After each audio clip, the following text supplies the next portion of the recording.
저번 시간에 제가 그거 했잖아요. 기억 안 나요? 기억나죠? 굳이 가질 필요가 없네. 그러니까 최우선 면제 있고 우선 면제권이 있는데 우리가 지금 저번 시간에 실장님이 확정일자 막 대해서 얘기하셨죠. 사람들이 확정일자 하는데 되게 중요한 걸 알고 그렇죠. 되게 중요한 걸로 알고 이 확정일자는 우선 면제권이라는 말이 들어가요. 자, 간단하게 임차권은 채권이기 때문에 새로운 주인한테 원래 대항하지 못해요.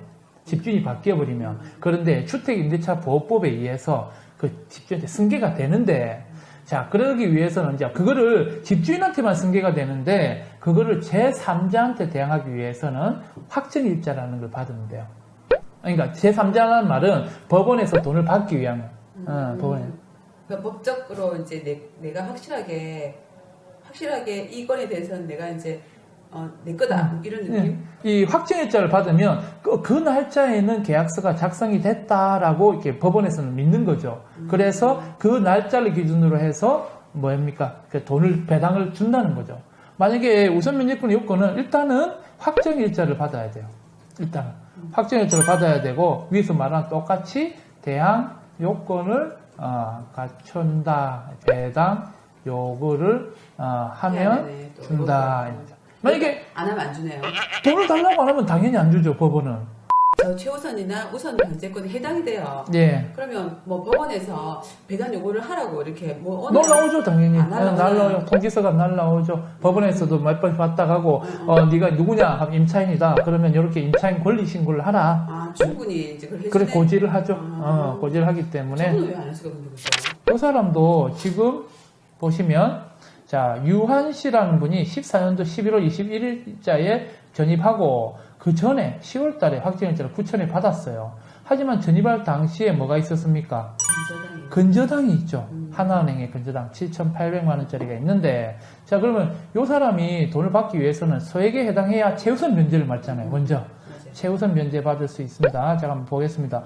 하나은행에 2007년도 5월 3일자를 있을 때는 얼마죠?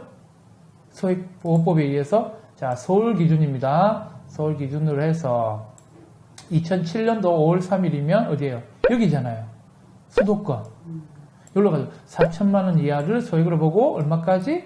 1,600까지. 그러면 이 사람은 얼마 있으면 지금?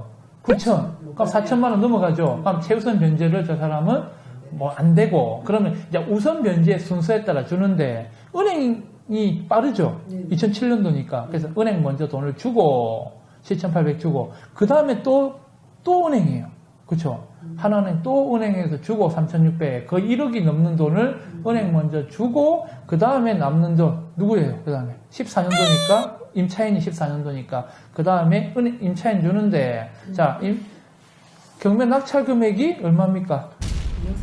2억 3,500이네요. 아직 그 낙찰만 정도 된 상태입니다. 그럼 저 금액에 납부를 한다 그러면 자, 요 사람을 줘야 되는데 자, 요 사람 주겠네요. 그래서 배당 순위 있음 이래 나오는 거죠. 그러면 은행이 먼저 받아가고 그 다음 또 받아가고 그 다음 남는 돈 9천만 원. 그럼 2억 3천이니까 다 받아가겠네요. 저 세입자는. 그럼 만약에 이게 이제 처음에 입주할 때 전세나 월세를 입주할 때요. 떼보면은 앞에 뭐 근저당 뭐 이렇게 많잖아요. 그렇죠. 그럼 많이 있으면 내가 이제 들어가기 애매하니까 숍을 볼 수 있겠네. 숍이라고요? 어떤 숍으로 볼까요? 아니 이 집에 홍수 이렇게 많으니까 좀 싸게 해달라고 해가지고 뭐 그렇죠. 이제 그 전세를 아까 전에 저 최소도 한 단위로 해가지고 하고 그렇죠. 월세로 돌리고 싸게 해서 그렇죠. 그렇게 할 수도 있겠다. 예, 언제든지 충분히 가능해요. 그런 식으로 해서 좀 그러니까 이렇게. 전세는 소액으로 하고 그렇죠. 100% 받을 수 있게. 예. 그러면 전혀 문제 없겠네요. 앞에 뭐 근저당 같은 게 많이 있더라도. 그렇죠. 그래서 그런 싼 집을 구하러 다니는 사람도 있어요. 싸게 살 수가 있으니까 자기가 적은 금액 가지고 그러니까. 큰 집을 살 수 있다든지. 살수 있으니까. 그래서 경매 전에 들어가기만 하면 문제 없이 보호를 받을 수가 있겠죠. 그래서 잘 알아보고 들어가셔야 되는데 이분 제한 요건을 갖추고 있고 전입 신고했고. 근데 결정적으로 이게 낙찰가가 보증금이 안 될 수도 있겠네요. 자, 그럴 경우도 있겠죠. 아직 진행하는 물건이니까. 자, 7억 7천이고, 이제 이 세는 사람들은 7억 8천입니다. 자, 그러면 볼게요. 자, 여기서 만약에 7억 7천에 낙찰된다 그러면 1순위가 누구예요? 은행이에요? 세입자예요? 세입자죠. 왜 세입자죠? 날짜가 훨씬 빠르니까. 그렇죠. 확정일자가 빨리 있으니까. 그래서 이 세입자를 먼저 7억 7천까지 줘요. 근데 7억 7천에 낙찰이죠. 네네. 그러면 이 사람은 다 못 받아가죠. 1,000만 원. 그거 누가 줘야 돼요? 못 받는 거 아니에요? 그게 싫으니까 그런 말 하는 거 아닌가요? 못 받을 것 같은데. 못 받을 것 같아요. 왜 못 받죠? 대항력이 있는데 우리가 첫 번째 시간 했잖아요. 대항력. 대항력만 있으면 다 받을 수 있어요. 그렇죠. 다 받을 수 있었는데 법원에서 못 받았어요. 그럼 누가 줘야 돼요? 전주인한테. 아니, 전주인이 아니고 낙찰자한테. 낙찰자한테. 아. 그렇죠. 그래서 요거 물건은 낙찰자한테 돈을 달라고 할 수가 있다는 거예요. 1,000만 원 못 받으면. 그러면 무조건 7억 8천 이상으로 되는 거네요. 일어나잖아. 아무리 싸게 2천 한착 하도 그렇죠. 무조건 7억 8천을 줘야 되는 거네. 그 만약에 5억이 낙찰됐다 이게. 예. 그러면 5억이 낙찰되면 5억 다 주겠죠. 서미경 씨. 그렇죠. 다 주고 나서 2억 8천은 낙찰자가 또 줘야 되네. 또 줘야 되는 거죠. 결국은 뭐 일어나 저러나. 이 물건은 7억 8천 무조건. 들어가는 거죠. 이 물건은. 요분도 요 임차인도 보시면 대항력이 있는데 이분은 확정일자를 안 맞춰놨어요. 그럼 우선 면제권이 있어요, 없어요? 없네요. 그렇죠. 여기 보시면 확정일자를 갖춰야 우선 면제권 법원에서 배당 요구를 해야 하면 주는데 이분은 확정일자가 없기 때문에 배당 요구도 안 했어요.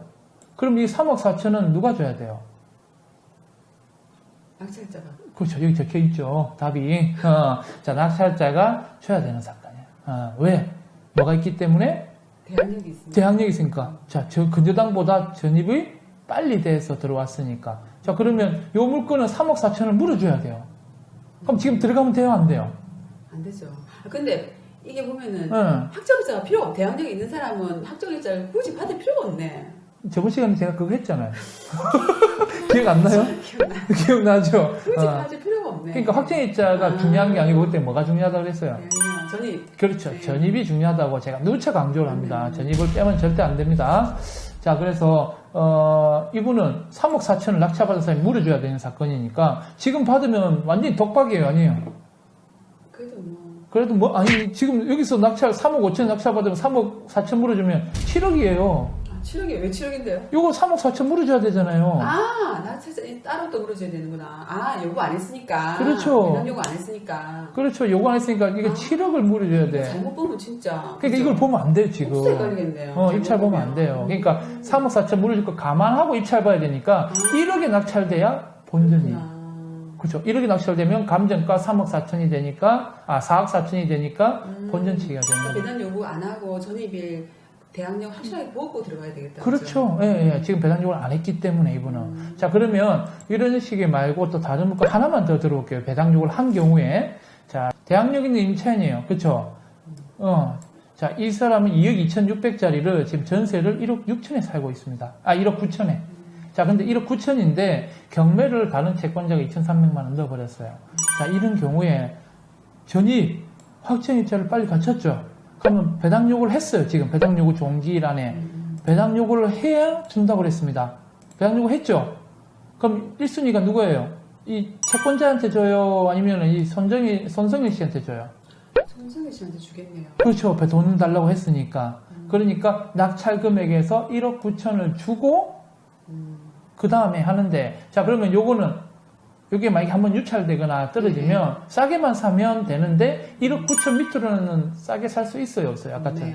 왜? 막 1억 5천 낙찰된다. 그러면 나머지 4천만 원은 물어줘야 되니까. 낙찰자가 물어줘야 되니까. 이제 이해되셨죠? 근데 만약에 대항력이 있잖아요. 그렇죠? 예. 있는 경우에는 배당 요구 안 하는 게 더 좋겠다. 왜요? 더 편할 것 같아요. 더 편해요? 귀찮은 게 없잖아요. 그냥 낙찰자한테 돈 달라고 하면 되니까. 그렇죠. 실무에서는 대항력만 유지하고 있으면 배당 요구를 안 하고. 안 하는 게 편하겠네. 왜냐하면 배당 요구를 해버리면 네. 배당일날 나가야 돼요. 집에서. 그러니까. 집에서 나가야 되니까 배당 요구를 안 하고 있다가 낙찰자한테 돈 받고 그렇게 해서 인수인계 해주는 게 좀 편하죠, 사실. 편하겠네요. 그렇죠. 경매됐다고 우왕좌왕 할 필요가 그러니까 내가 없죠? 대항력만 있으면 아무 문제 없네. 그렇죠. 아무 문제 없어요. 그래서 하려면 또 서로 제출해야 되고 막 왔다 갔다 법원 가야 되고 얼마나 그렇죠. 귀찮아요. 법원 그렇죠. 뭐 하는 데로 가는 곳이에요, 법원은.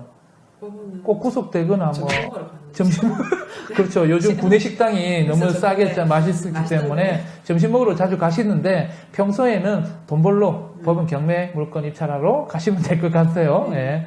자, 그래서 오늘 몇 가지 배웠는데 임차인의 권리 많아요. 사실은 뭐 갱신 요구권, 뭐 임대차 갱신 요구권, 뭐 권리금뭐 보호, 뭐 상가 임대차 같은 경우는 여러 가지 있지만 오늘 집중적으로 살펴본 거는 대항력, 그다음에 그렇죠. 대항력이 가장 중요하고 최우선 변제, 그다음에 우선 변제에 대해서 설명을 좀 드렸어요. 이거에 대해서 개념이 좀 잡히나요? 네, 이제 좀 잡히네요. 그렇죠. 그러면 다시 물어볼 겁니다. 다음 시간에. 일주일 있으면 까먹는데. 그래서 다시 돌려보기 하면 돼요. 네. 다시 계속 보면 이해가 가실 겁니다. 자, 오늘 여기까지 하고 네. 마치도록 하겠습니다. 수고하셨습니다. 바쁘셨죠? 14분.